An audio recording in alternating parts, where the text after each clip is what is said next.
सबसे पहला जरूरी काम है जो आपको करना पड़ेगा। अंडरस्टैंडिंग ऑफ क्वेश्चन, ये ध्यान रखने की बात है कि क्या पूछा गया है। अगर जो पूछा गया है वो आपको समझ नहीं आया तो आप कितने भी आप मार्किंग कर लो, कितने भी आप टिक मार्क लगा दो, आपका आंसर गलत हो गई हो। आपने देखा होगा कई बार ऐसी सिली मिस्टेक्स हो जाती हैं जो नहीं होनी चाहिए। वो इसीलिए होती हैं कि आप उस बात को अंडरस्टैंड नहीं करते जो पूछ रहा है। बेसिकली दो चीजें होती हैं, एक वर्डिंग, दूसरा उसके पीछे छुपा हुआ तथ्य, द फैक्ट। तो ये जो फैक्ट है, जो उसके पीछे छुपा हुआ तथ्य है, वो आपको फाइंड आउट करना है कि वो जानना क्या चाहता है बेसिक। तो आपको अंडरस्टैंड करना है क्वेश्चन को सबसे पहले, और उस क्वेश्चन के अंडरस्टैंडिंग के बेसिस पे आपको अपने ऑप्शंस देखना। राइट। तो जैसे ही आप बैठेंगे, जैसे ही आप स्टार्ट करेंगे, आप क्वेश्चंस को अच्छी तरह समझेंगे पहले। जैसे 2019 में एक क्वेश्चन आया था जिसमें सेक्शन 15 का क्वेश्चन था, और फ्राइडे को एग्जाम था। फ्राइडे को एग्जाम था, that was 15th of I think that was March, 15th मार्च को एग्जाम, है ना। 15th मार्च को एग्जाम था और फ्राइडे था, तो लोगों को पता होना चाहिए था कि 17th को संडे है। वो कहता था कि जी असेसमेंट हो गया, 16th को असेसमेंट हुआ, कब तक ड्यूटी का पेमेंट कर सकता है। तो यू शुड नो कि 16th, अभी की बात हो रही है आज की डेट की, तो 16th कल सैटरडे है, 17th को संडे पड़ेगा। अगर 16th को आपका एसएस होके आ भी जाता है तो अगले दिन तक ड्यूटी का पेमेंट कर सकते हैं, पर अगर अगले दिन हॉलीडे है तो नेक्स्ट डे तक कर सकते हैं, मतलब 18th तक का ड्यूटी पेमेंट कर सकते हैं। क्वेश्चन वाज दिस कि आप कब तक ड्यूटी का पेमेंट कर सकते हो। ज्यादातर लोगों ने गलत किया। क्यों? क्योंकि application of mind, presence of mind की कमी। आप अगर ये सोचते हो कि आपने जो पढ़ा है एज इट इज पूछा जाएगा, तो आप किसी भ्रम में, मिसकॉन्सेप्शन में। एज इट इज नहीं पूछा जाएगा, उसमें आपको अपना माइंड अप्लाई करना है, आपको दिमाग लगाना पड़ेगा उसमें कि क्या पूछ रहा है और इसका आंसर आइडियली क्या होना चाहिए। Application of mind is second thing. पहला क्वेश्चन को समझना है, दूसरी बात एप्लीकेशन ऑफ माइंड, मतलब आपको अपना दिमाग अप्लाई करना है उसके, उसको आंसर करना है। ये बात समझ आती कि पहला आपको क्वेश्चन को समझना है, दूसरा एप्लीकेशन ऑफ माइंड, तीसरा टाइम मैनेजमेंट। ऐसे बहुत सारे सज्जन हैं जो कहते हैं कि जी टाइम नहीं बचा, अदरवाइज मेरे और क्वेश्चंस भी ठीक होते। टाइम क्यों नहीं बचा? क्या रीजन था? अभी देखिए, आपके पास कितने मिनट्स हैं क्वेश्चन पेपर को हल करने के? कितने मिनट्स हैं? 150 मिनट्स हैं। एंड क्वेश्चंस कितने हैं? 150 क्वेश्चन। 1 मिनट का एक क्वेश्चन है ना। 1 मिनट का एक क्वेश्चन, 1 मिनट में आपको एक क्वेश्चन करना है, बट टारगेट आपका क्या होना चाहिए? 45 सेकंड्स। आप मान के चलिए कि 45 सेकंड्स एवरेज टाइम जो है, आप ज्यादा से ज्यादा एक क्वेश्चन को अलॉट कर सकते हैं, उससे ज्यादा आप अलॉट कर सकते हैं। 45 सेकंड बहुत होते हैं। जो टफ कॉम्पिटिटिव एग्जाम्स होते हैं उसमें 30 सेकंड्स का टाइम, 30 सेकंड्स का वो अलॉट करते हैं। जब आपको 1 मिनट मिला हुआ है तो 30 सेकंड्स का टाइम मिलता है, उसमें कैलकुलेशन। तो टाइम बहुत है, सफिशिएंट टाइम है, कोई घबराने की बात नहीं है। बट अगर आपने टाइम को मैनेज नहीं किया, एक ही क्वेश्चन में उलझे रह गए, 2-4 मिनट आपने एक ही क्वेश्चन में लगा दिए, तो पीछे के क्वेश्चन जो होंगे छूट जाएंगे। और हो सकता है कि आगे के क्वेश्चंस में आप शुरुआत के क्वेश्चंस में इस तरह के क्वेश्चंस दिए हों जो टफ हों और पीछे के इजी। अगर नहीं आ रहा है बुक मार्क में डालिए और आगे बढ़िए, ये कर सकते। Got my point? ये बात समझ आई? Time management is the key of success. Time management जरूर आपको करना है। अगर आप टाइम घड़ी के हिसाब से नहीं चले तो आपके क्वेश्चन छूटेंगे। क्वेश्चन छूटने का मतलब होगा कि रिजल्ट आपके फेवर में नहीं आए। तो टाइम मैनेजमेंट जरूर करना है। इसमें से बहुत सारे लोग ऐसे हैं जो टाइम को बिना टाइम की परवाह किए ये देखते हैं कि मेरे कितने ठीक हुए। इन्हें टाइम फ्रेम आपने कितने ठीक किए हैं वो आपको देखना जरूरी है कि एक टाइम लिमिट में आप कितने क्वेश्चंस आप कर पाए। 1 मिनट के हिसाब से लगा लीजिए आप जितने क्वेश्चंस आप लगा। तो फर्स्ट थिंग थी आपको क्वेश्चन को समझ। सेकंड थिंग थी क्या कि माइंड एप्लीकेशन आपको करना है। थर्ड थिंग है कि टाइम मैनेजमेंट आपका प्रॉपर होना चाहिए। Time should be managed proper. अब ये क्वेश्चन पेपर जो है आपका है माइनस मार्किंग के बेसिस पे क्वेश्चन पेपर आपका होगा। जो आपकी मार्किंग है वो माइनस मार्किंग के बेसिस पे है। हर करेक्ट आंसर के लिए आपको 3 मार्क्स दिए जाएंगे। 150 क्वेश्चन है, 150 क्वेश्चन है, 150 क्वेश्चन इंटू 3, टोटल आपका बनता है 450 मार्क्स। 450 मार्क्स का आपका क्वेश्चन पेपर है, 450। उन 450 नंबर्स में से आपको कितना स्कोर करना है? 60%। कितना हुआ 60%? 270। आपके मार्क्स आने चाहिए एग्जैक्ट 270 और मोर।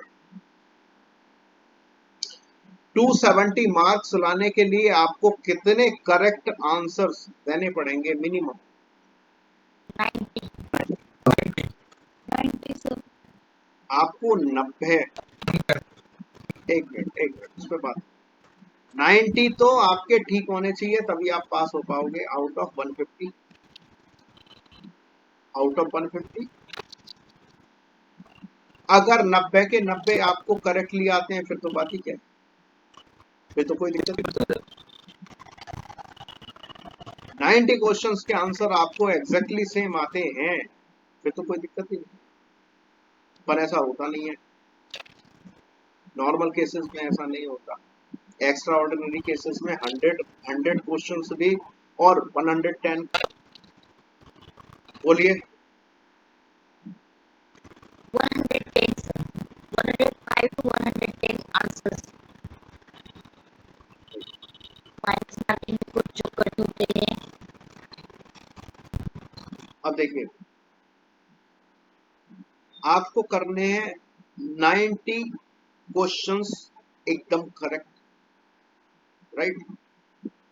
पर एक डेल्टा फैक्टर होता है, किसका? गलतियों के, मिस्टेक्स हो जाए। आप जब नॉर्मली आप जब मॉक टेस्ट देते हो, मॉक टेस्ट में आपसे कितनी गलतियां होती हैं ये आपको सबसे ज्यादा पता है। एक मान लीजिए 100 क्वेश्चन का पेपर सेट है, 100 क्वेश्चंस में से आपने बहुत दिमाग लगा के सब कुछ अच्छे से किया इन आइडियल कंडीशंस, तो आपके कितने कितने मार्क्स का सही होता है, कितने मार्क्स का गलत होता है? एक नॉर्मल एवरेज बताइए।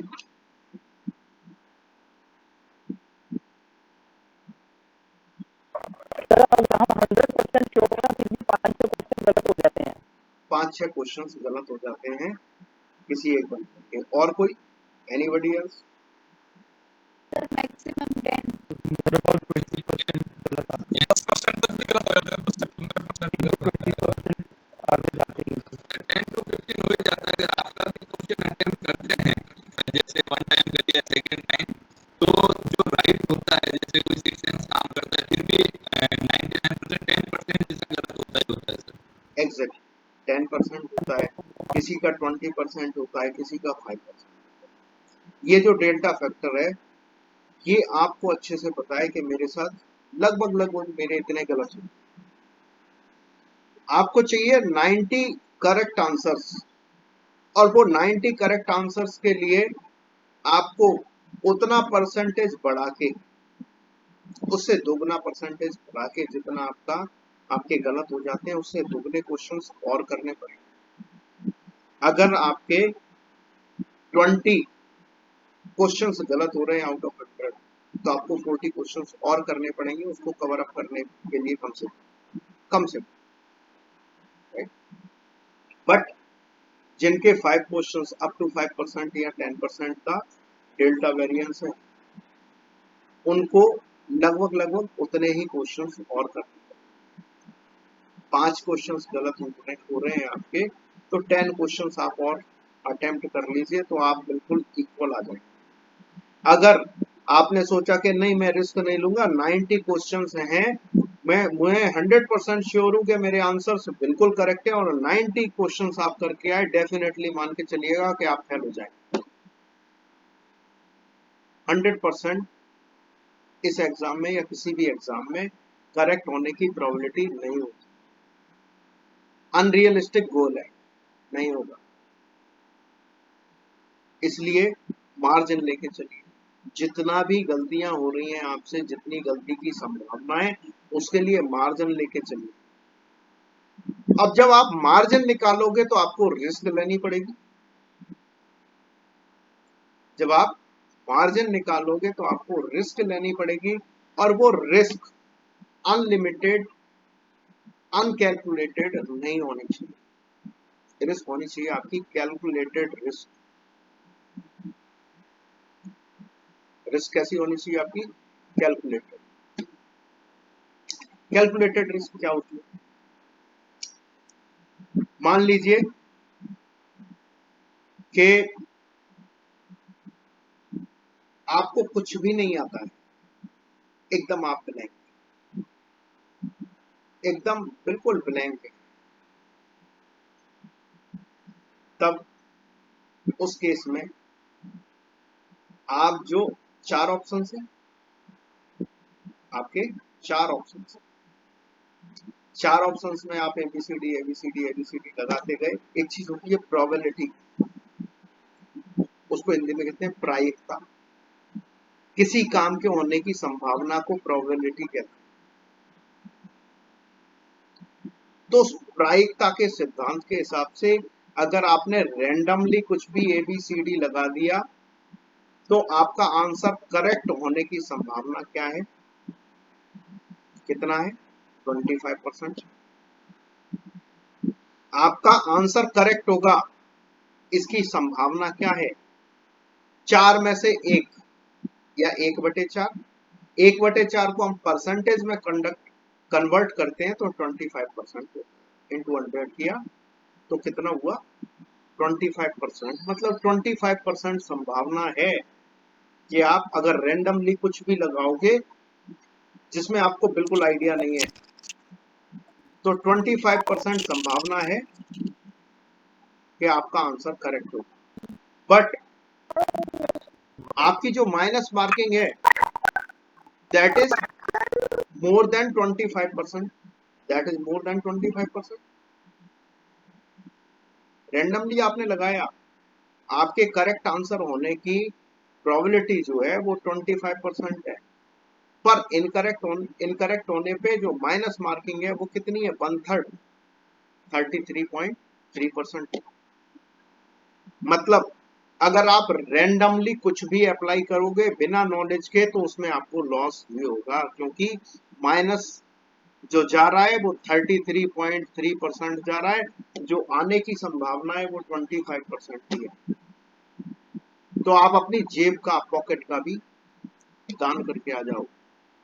तो ऐसे क्वेश्चंस जिनमें आपको कोई आइडिया नहीं है, बिल्कुल आपने नहीं पढ़ा, बिल्कुल आपको नहीं आता, टच मत करिए, बिल्कुल मत करिए। और मैं आपकी नॉलेज के लिए बता दूं, ज्यादा से ज्यादा ऐसे क्वेश्चंस जो होंगे वो 15 क्वेश्चंस हो सकते हैं, बीइंग 10% ऑफ 150 क्वेश्चंस। ऐसे क्वेश्चंस ज्यादा से ज्यादा 15% हो सकते हैं जो मैंने ना पढ़ाए हो और आप, जिनका स्टडी मटेरियल हमने ना पढ़ा हो, हमने देखा ना हो, हमने सुना। Got it? ये जो 15 क्वेश्चंस हैं, 15 क्वेश्चंस हो सकते हैं, और हद से हद गया तो 20 क्वेश्चन, इससे ज्यादा नहीं हो। ट्रस्ट मी, इससे ज्यादा नहीं हो। 20 क्वेश्चन। अब आपके हाथ में 130 क्वेश्चन जो आपने पढ़े हैं, जिनको आपको आइडिया है। अब एक कंडीशन हो सकती है, पहली कंडीशन ये कि चारों ऑप्शंस में से आपने कुछ नहीं पढ़ा, आपको क्वेश्चन नहीं पता, आपको ऑप्शन नहीं पता, कुछ नहीं, उनको आप बिल्कुल अटेम्प्ट मत करिए, आपको हाथ भी नहीं लगाना है उनको। Otherwise you will lose your marks from your pocket. आपकी पॉकेट से नंबर लेके जाएंगे वो क्वेश्चंस, आपको बेनिफिट नहीं देंगे, आपको लॉस करेंगे। सेकंड, कि हो सकता है ऐसा क्वेश्चन हो जिसमें आपको पता हो कि ये एक ऑप्शन जो है, एक ऑप्शन ये तो नहीं आंसर है, इसके अलावा ये तीन में से एक हो सकता है। उसमें आपको ना प्रॉफिट होगा ना लॉस होगा, उसमें आपको ना प्रॉफिट होगा ना लॉस होगा, एज पर प्रोबेबिलिटी, संभावना के अनुसार। उसमें आपको ना प्रॉफिट होने की संभावना है ना लॉस होने की संभावना है, पर चूंकि उसमें लॉस होने की संभावना नहीं है, इसलिए कैसे नहीं है कि मान लीजिए आपने 30 क्वेश्चंस ऐसे अटेम्प्ट किए जिसमें आपको पता था कि सिर्फ ये एक नहीं हो सकता, उसके अलावा तीन हो सकते हैं। तीन में से एक ठीक होगा तो उसकी प्रोबेबिलिटी कितनी बनेगी? 33%। उसके ठीक होने की संभावना कितनी बनेगी? 33%। लॉस होने की संभावना कितनी है? 33%। दोनों बराबर हो गए। अगर आपकी किस्मत अच्छी हुई, एक दो क्वेश्चन उसमें से ठीक ज्यादा निकल गए, 33% से ज्यादा ठीक निकल गए, 10 की जगह 12 क्वेश्चन ठीक हो गए, तो 6 मार्क्स का आपको बेनिफिट हो सकता है। मतलब कि इस केस में, और अगर आपकी किस्मत खराब हुई, उसमें गलत ज्यादा हुए, सही कम हुए, ये एक संभावना की बात है। पर फिर भी ऐसे क्वेश्चंस भी अटेम्प्ट किए जा सकते हैं जिनमें सिर्फ आपको एक ऑप्शन का पता है कि ये नहीं हो सकता, बाकी तीन में से एक हो सकता है। बट ऐसे क्वेश्चंस बिल्कुल नहीं अटेम्प्ट किए जा सकते जिसमें चारों ऑप्शंस में से कुछ भी आपको नहीं। Getting my point? ये बात समझ आ रही है आपको? कैलकुलेटेड रिस्क वाली बात मैं आपको समझा रहा हूं, कैसे कैलकुलेट करना है रिस्क को, या क्या कैलकुलेशन है रिस्क का। Getting my point? ये बड़ा इंपॉर्टेंट है। बात समझ आ रही है आपको? यस और नो?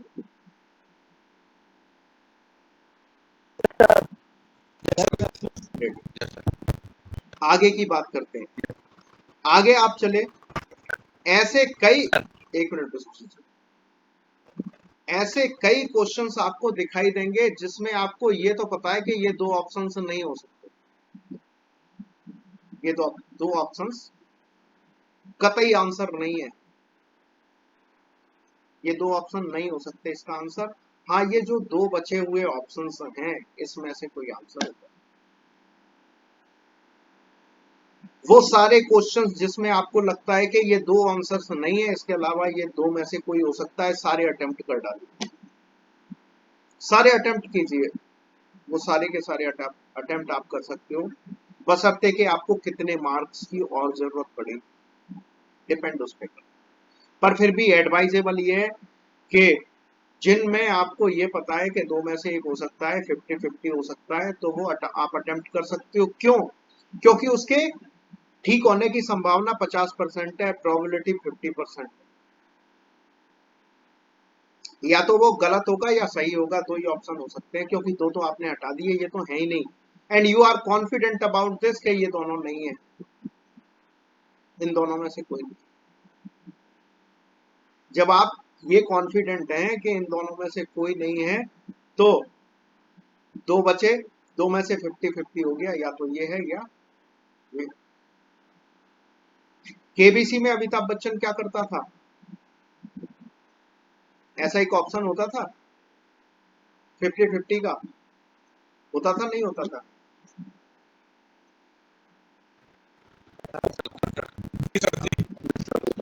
दो ऑप्शंस हटते को ही वो व्यक्ति सही आंसर बता देता था, है ना?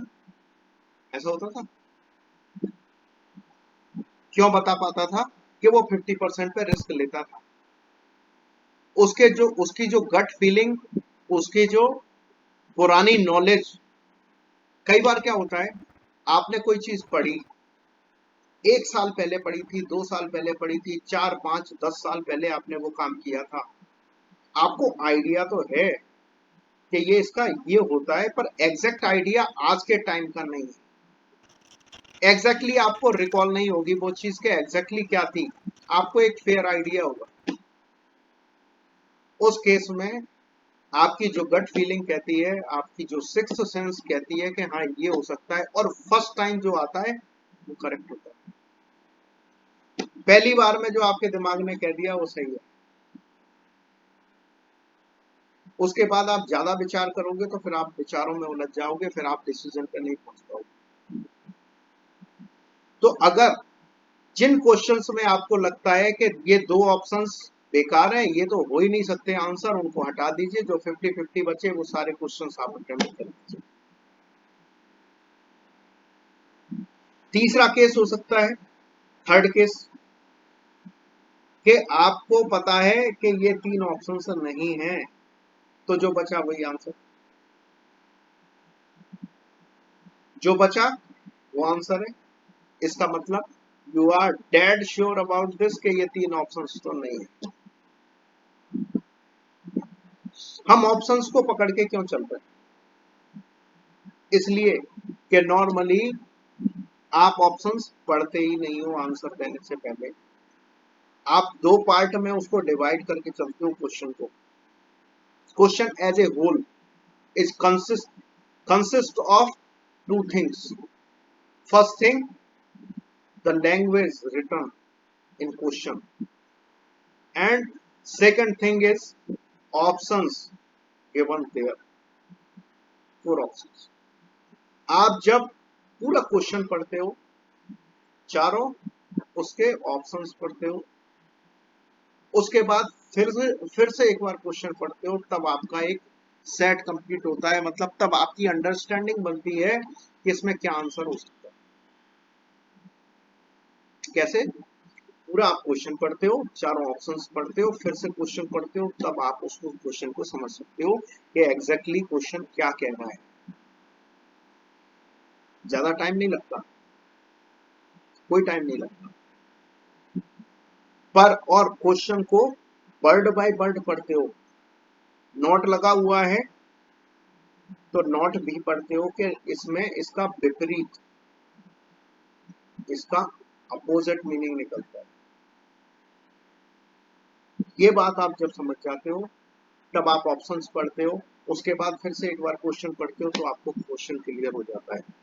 और उन ऑप्शंस में जो आपने पढ़ा था उसमें से अगर आप तीन को एलिमिनेट कर पाते हो कि ये आंसर नहीं है, ये आंसर नहीं है, ये भी आंसर नहीं है, ये बचा हुआ ही आंसर, आपको तीन ऑप्शंस पता है कि ये तीन ऑप्शंस नहीं है इसमें, तो चौथा ऑप्शन जो बचा हुआ है वही आंसर है ना? तो जो चौथा आंसर है वो आपका 100% करेक्ट आंसर है। और चौथा केस वो हो सकता है कि जिसमें आपको पूरा क्वेश्चन भी पता है और उसमें क्या आंसर होना चाहिए, आप विदाउट ऑप्शंस देख के आपको पता है कि इसका आंसर ये होगा और उन ऑप्शंस में से जो जो मिल जाएगा आप उस पर टिक कर दो। 4 केस हो गए, हुए 4 केस। पहला केस कि आपको कुछ भी नहीं पता था, चारों ऑप्शंस में से आपको बिल्कुल आइडिया नहीं था कि किस तरफ आपका क्वेश्चन जा रहा है और ऑप्शंस क्या क्या। अटेम्प्ट ही मत करिए ऐसे क्वेश्चन। दूसरा था कि आपको ये पता है कि ये एक 3 ऑप्शन 4 ऑप्शंस में से एक ऑप्शन तो काम का नहीं है, 3 है, उसमें आप फिर भी चांस ले सकते हो। कैलकुलेटेड अगर करें तो उसमें नो प्रॉफिट नो लॉस का गेम हो सकता है, बट फिर भी रिस्क फैक्टर बड़ा हाई है। थर्ड थिंग कि आपको पता है कि ये 2 ऑप्शंस काम नहीं करेंगे, ये 2 ऑप्शंस इसका आंसर कभी नहीं हो सकते, उनको हटा दिया, बचे 2 ऑप्शन। ऐसे क्वेश्चंस को आप अटेम्प्ट करिए हमेशा। रिस्क लेनी है तो 50-50 वाली रिस्क लीजिए, वो ज्यादा अच्छा है। और फिर आपको जब पता हो कि ये 3 आंसर्स 3 ऑप्शंस गलत हैं, तो जो बचा हुआ ऑप्शन है वही आंसर। चौथा केस कि आपको ये पता है कि ये चारों ऑप्शंस में से मैं बिना देखे बता सकता हूं कि ये ऑप्शन करेक्ट। ऐसे क्वेश्चंस जिनमें आप बिना देखे बता पाओगे कि ये आंसर सही है। जैसे अगर आपसे पूछ लें आज की डेट में कि transaction value under which section, तो आप बिना देखे बता दोगे कि सेक्शन 14 का मामला है। या हम पूछ लें कि असेसमेंट या एग्जामिनेशन किस सेक्शन में होता है, सेक्शन 17, आपको पता है कि सेक्शन 17 जहां लिखा होगा उस पर टिक कर देता है। या सीबीएलआर में जो ड्यूटीज की बात होती है, ऑब्लिगेशंस की बात होती है, वो किस रेगुलेशन में होती है, तो रेगुलेशन 10 में होती है, आपको पता है। इस तरह के क्वेश्चंस जिनमें आपको ये पता है कि आंसर ऑप्शंस बिना देखे आपको आंसर रेडी है।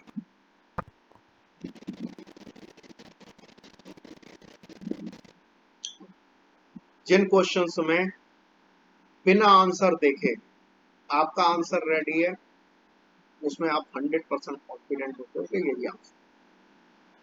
ऐसे क्वेश्चंस को पहले कर लीजिए और साथ के साथ जहां आपको लगता है कि इन दोनों में से एक सही है, वो भी एक बार में ही निपटा दीजिए। अब देख लीजिए कितने क्वेश्चंस आपने अटेम्प्ट कर लिए। टोटल आपके ऐसे क्वेश्चन जिसमें आप 100% श्योर थे और जिसमें आप 50% श्योर थे, वो मिला के कितने हो? 50% और 100% श्योर वाले क्वेश्चंस अगर आपके 110 के आसपास भी अगर जा रहे हैं, तो that's okay, that is good. कैसे कि मान लीजिए कि 80 क्वेश्चंस आप 100% श्योर थे, 100% आपने 80%, 80 क्वेश्चंस तो आपके 100% श्योर। आपको चाहिए 90 क्वेश्चन करेक्ट, 80% आपके वैसे ही करेक्ट है, 100% यू आर कॉन्फिडेंट के 80 तो मेरे सही है। अब आपने किए 110, कितने बचे? 30 में 50-50 लगा लो। 50 क्वेश्चन, सॉरी 50% में 30 क्वेश्चन का 50%, 15 क्वेश्चन आपके सही हो। एक प्रोबेबिलिटी है, ज्यादा भी हो सकते हैं, कम नहीं होने चाहिए, क्योंकि आपको जहां आइडिया होगा वहीं आप ये डिसाइड कर पाओगे कि ये 2 ऑप्शन नहीं है, ये तो श्योर है। जहां आपका झुकाव एक की तरफ हुआ, वहां कहीं ना कहीं आपकी नॉलेज, कहीं ना कहीं आपके गट्स, कहीं ना कोई आपकी ऐसी इंस्पिरेशन है जो आपको उसकी तरफ बढ़ा रही है। तो ये आप मान के चलिए कि मोर देन 15 क्वेश्चंस ही उन 30 क्वेश्चंस में से ठीक हो, नहीं भी होते हैं। वर्स्ट केस 15 क्वेश्चंस आपके सही हुए अगर मान लीजिए, 15 क्वेश्चन आपके सही है और 15 क्वेश्चन गलत। ठीक है, आपका प्रॉफिट कितना हुआ 15 क्वेश्चन से?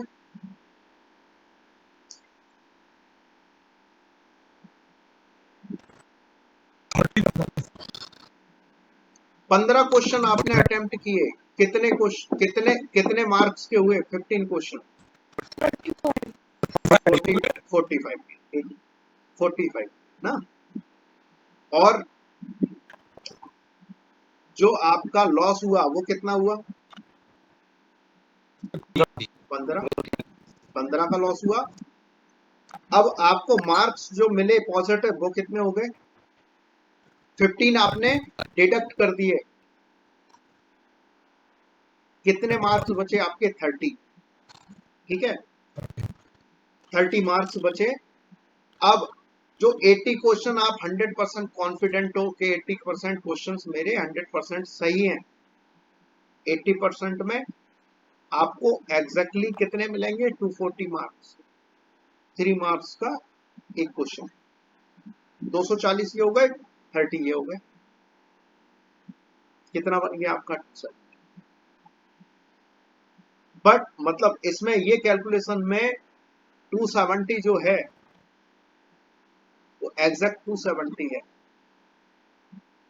अब इसको काउंटर आपको करना पड़ेगा, इसको भी आपको थोड़ा सा पॉजिटिव वे में लेना पड़ेगा। तो हो सकता है कि ऐसे क्वेश्चंस जिसमें आपको 50-50 आइडिया हो वो ज्यादा हो, 115 तक चले जाइए, 120 तक चले जाइए। 120 क्वेश्चंस जो हैं that should be A benchmark. Optimum जो आपको होना चाहिए, अगर देखिए 100% जिन क्वेश्चंस पे आपको कॉन्फिडेंस है वो अगर 90 या अप्रोक्स हो रहे हैं तब आप 110 तक आप क्वेश्चंस अटेम्प्ट कर सकते हो। अगर बिलो 90 जा रहा है आपका 100%, तो आपको 110 से लेके 120 तक, 121 तक आपको अटेम्प्ट करना चाहिए। ये आप मान 90 पे आप डेड श्योर हो तब भी आपका डेल्टा फैक्टर वो कहता है कि 5% तो आप मान के चलिए कि गलत है। 90% पे श्योर होने के बावजूद, डेड श्योर होने के बावजूद, क्या 100% सही है? 90 तो मेरे, तब भी आप कितना मान के चलिए? 85।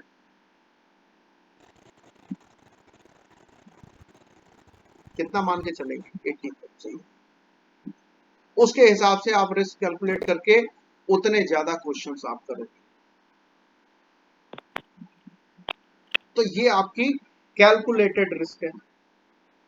इस तरह से आप अपने परफॉर्मेंस के बेसिस पे रिस्क कैलकुलेट करके, कैलकुलेटेड रिस्क के बेसिस पे आप अटेम्प्ट करेंगे, आप कभी फेल नहीं।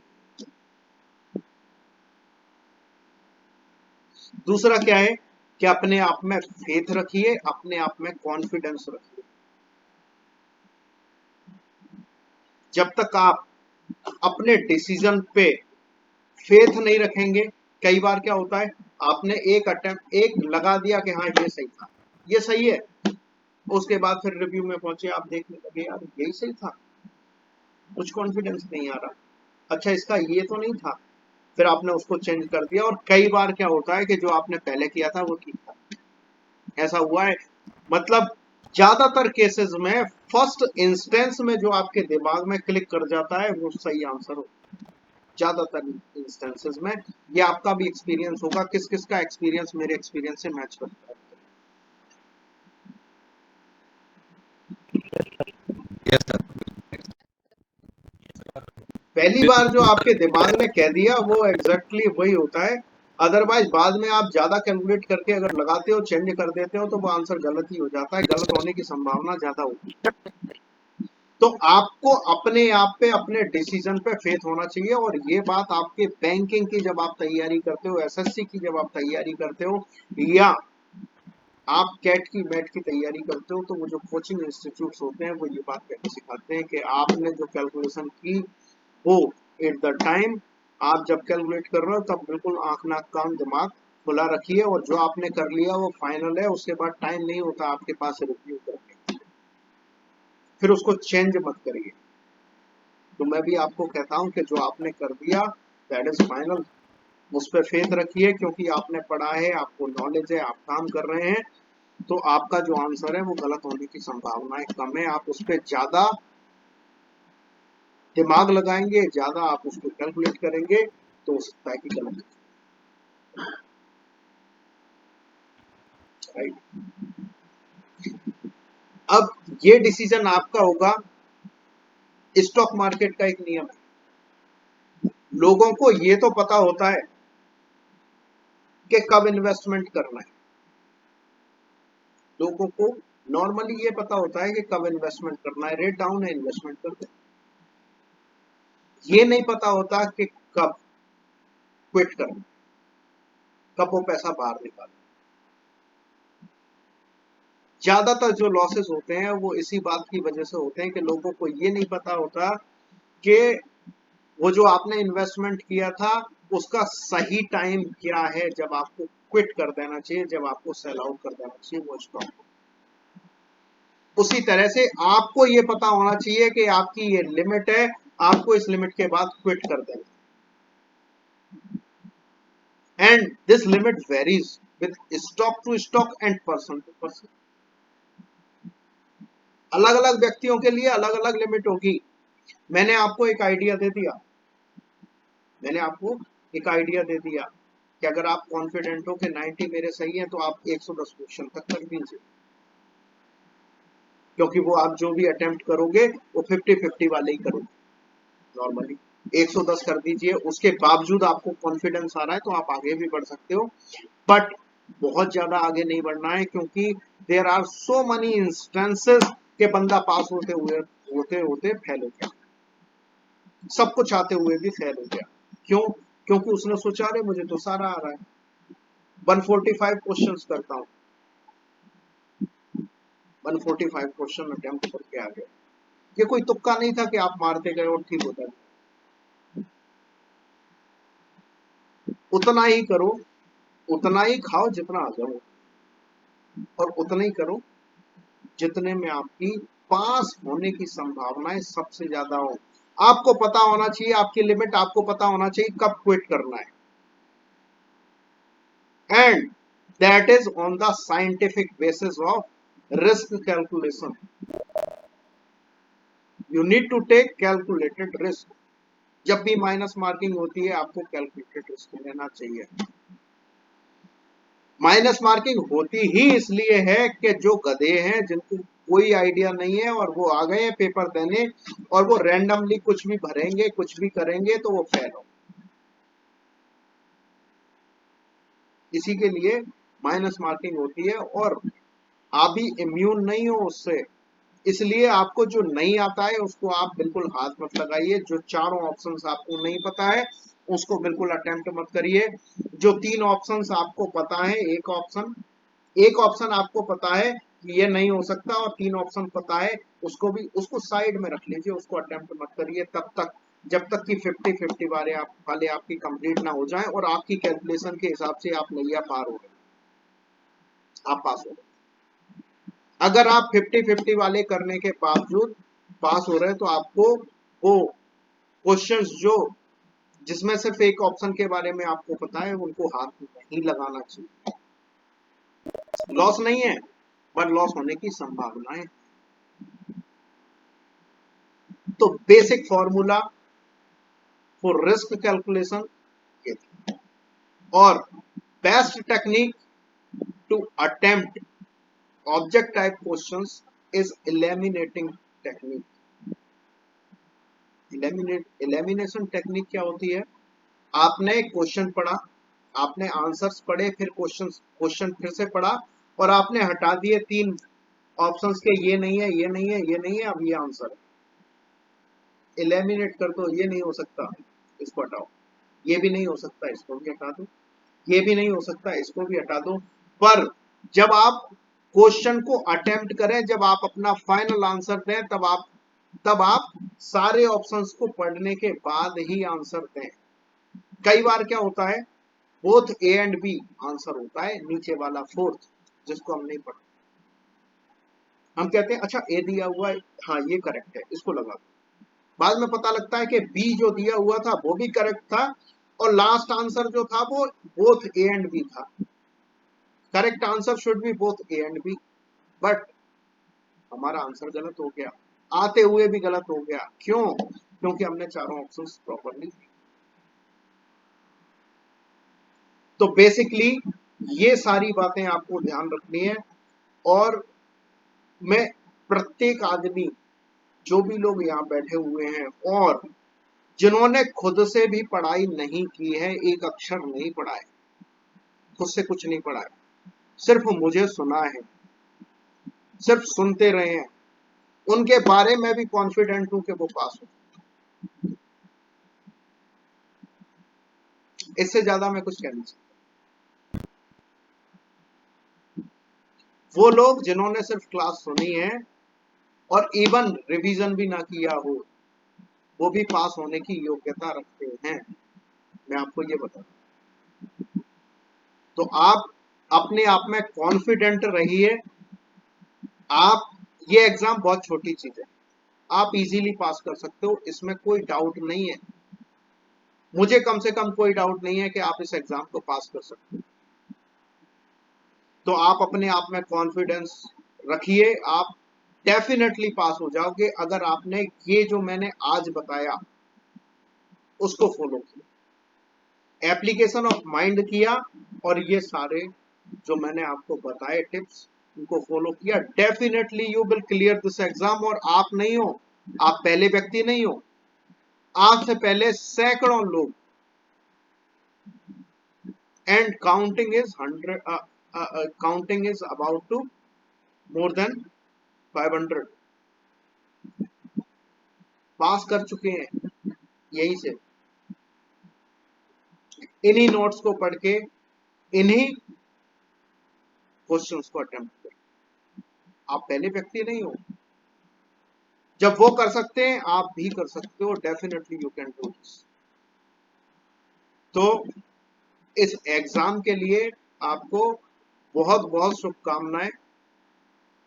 प्रभु की कृपा होगी, जिस भी ईश्वर, जिस भी गॉड को आप मानते हो, और आप जरूर ये एग्जाम पास हो।